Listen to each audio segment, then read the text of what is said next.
Celui qui a trouvé. Celui qui a trouvé, si on n'a pas trouvé, je peux dire. Comment un jeune homme rendra-t-il pur son sentier? En se conformant à ta parole. Comment le jeune homme rendra-t-il pur son sentier? En se conformant à ta parole. Bien-aimé, un jeune, c'est qui? Un jeune, c'est une personne qui est peu avancée en âge. C'est une personne qui n'a pas l'âge avancé. Lorsqu'on dit comment un jeune homme peut rendre pur, pur veut dire quelque chose qui ne contient pas de mélange, quelque chose qui ne renferme pas de mauvais éléments, quelque chose qui est authentique. Et le sentier, c'est le chemin. Le sentier, c'est le chemin.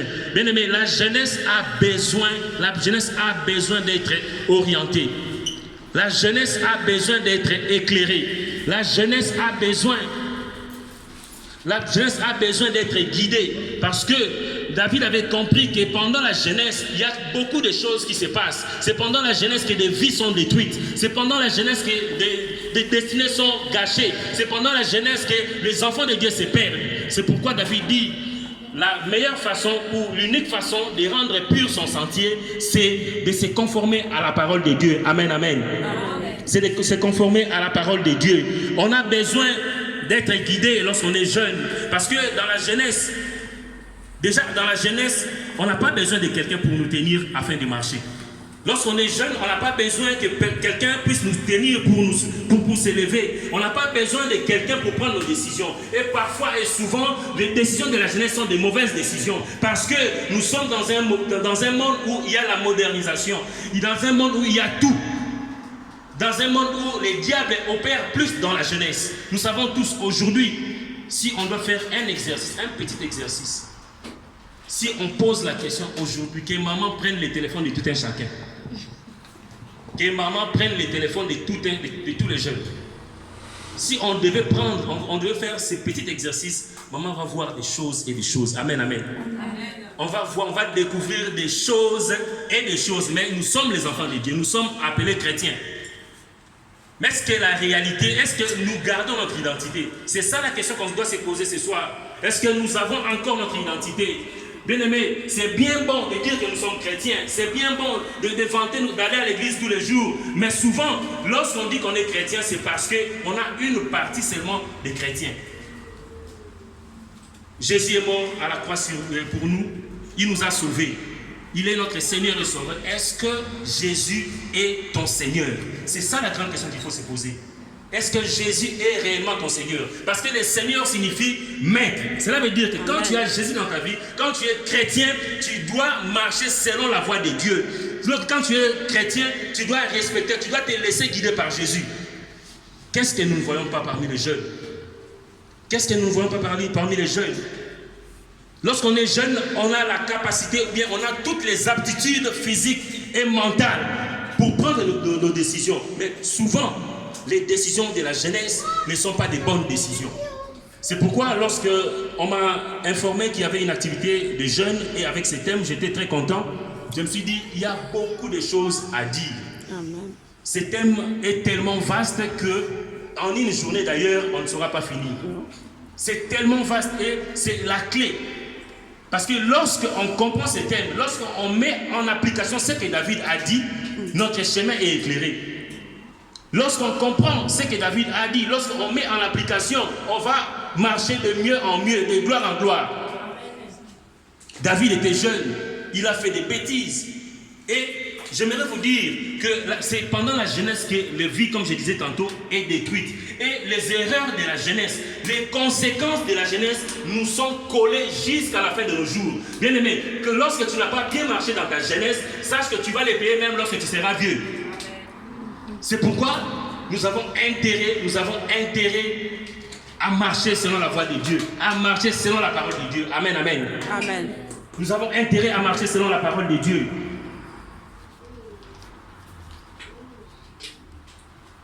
La Bible me dit que la parole de Dieu est une lampe à nos pieds C'est pourquoi David a dit il faut se conformer à la parole de Dieu. Parce que lorsque nous avons une lampe à nos pieds, c'est difficile qu'on puisse tomber dans un trou. Lorsque nous sommes éclairés par une lampe, c'est difficile qu'on puisse se cogner. David avait compris parce qu'il a commis des bêtises pendant sa jeunesse. David avait compris parce qu'il a fait des choses qu'il a payées. David a perdu son enfant à cause de ce qu'il avait fait.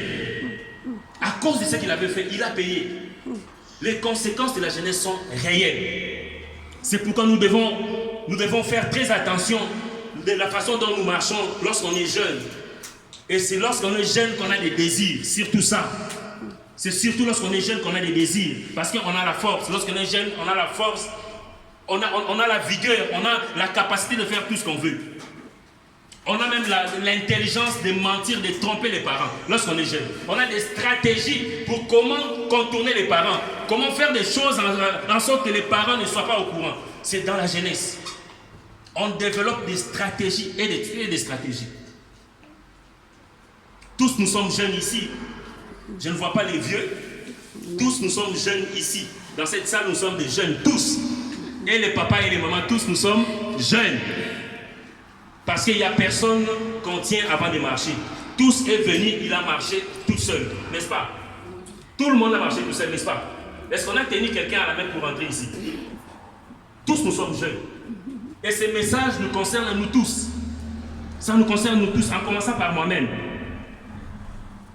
Lorsqu'on est jeune, on a la liberté de faire tout ce qu'on veut. Nous allons lire le deuxième passage dans Ecclésiaste, le livre d'Ecclésiaste.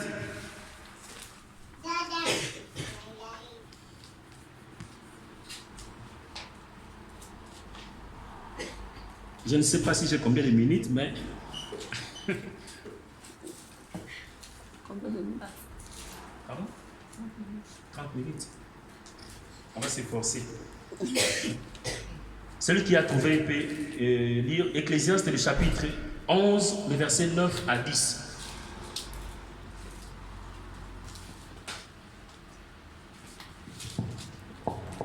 Ecclésiaste, chapitre 11. Il n'y a pas de lecteur de la Bible ici. On n'a pas de Bible là. Je vais lire. Oui, papa. Oui, papa, va bien. Ecclésiaste 11, 9 et 10. La parole de Dieu nous dit ceci. Jeune homme, réjouis-toi dans ta jeunesse.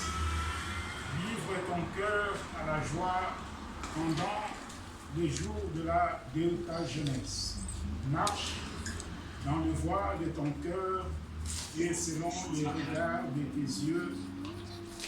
Mais sache que pour tout cela, Dieu t'appellera au jugement.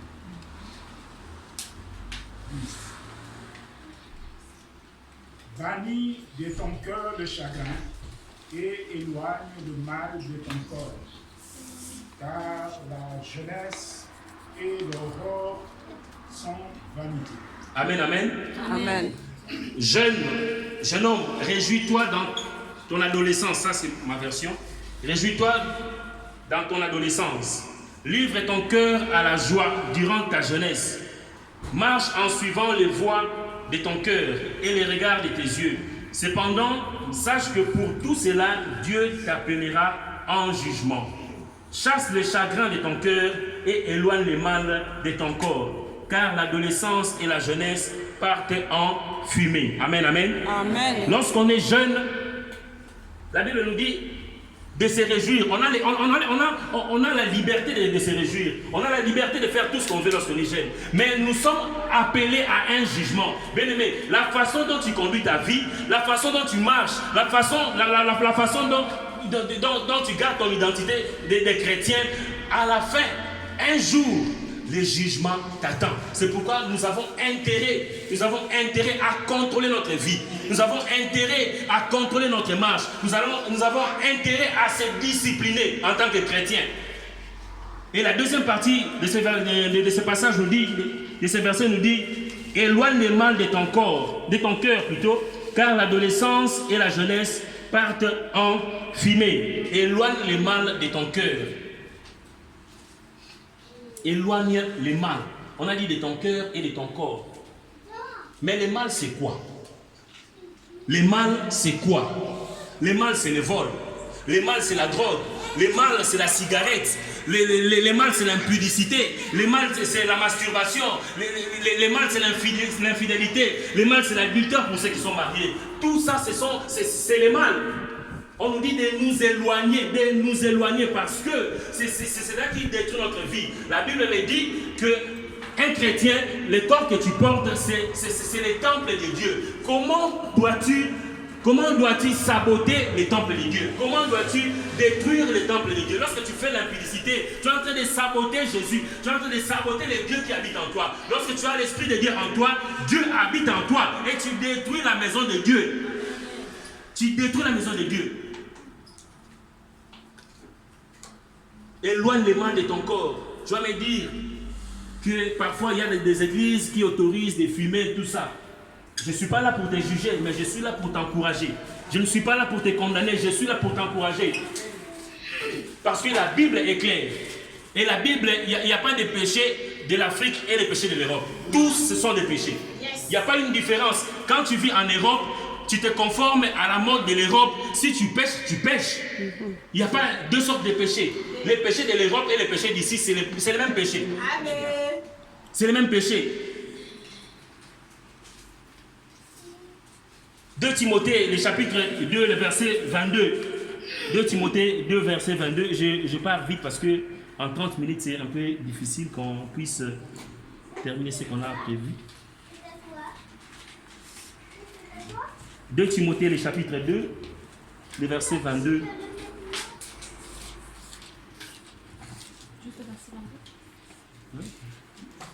Je lis au nom de Jésus. Amen. Fuis les désirs mauvais de la jeunesse, cherche la justice, la foi, l'amour, la paix avec ceux qui prient le Seigneur d'un cœur pur. Amen.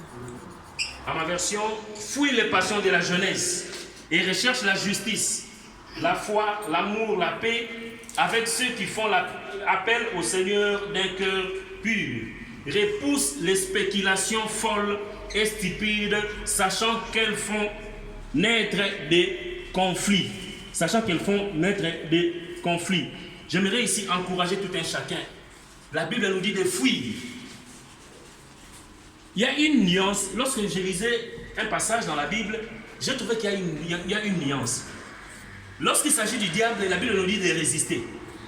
Lorsqu'il s'agit du diable, la Bible nous dit de résister au diable et il fuira loin de nous. C'est le diable qui fuira loin de nous lorsqu'on le résiste. Mais lorsqu'il s'agit de certains péchés, c'est à nous de fuir.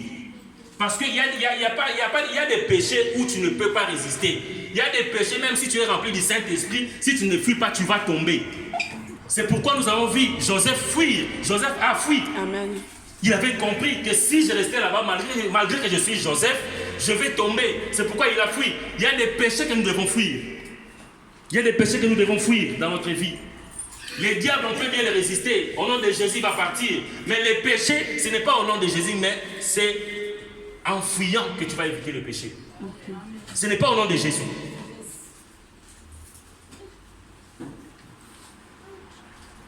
Au nom de Jésus, c'est pour chasser les démons. Les péchés et les démons, c'est deux choses. Les péchés et les démons, c'est deux choses. On chasse les démons au nom de Jésus, mais les péchés, on doit éviter, on doit fuir. On doit fuir. Qu'est-ce qui ronge la jeunesse? Ce sont les désirs. Ce sont les désirs, les passions de la jeunesse, les désirs surtout corporels. C'est ce qui tue la jeunesse. C'est ce qui tue les enfants de Dieu. Il y a des querelles parfois dans nos églises à cause de cela. À cause des intérêts égoïstes qu'il y a des conflits dans nos églises.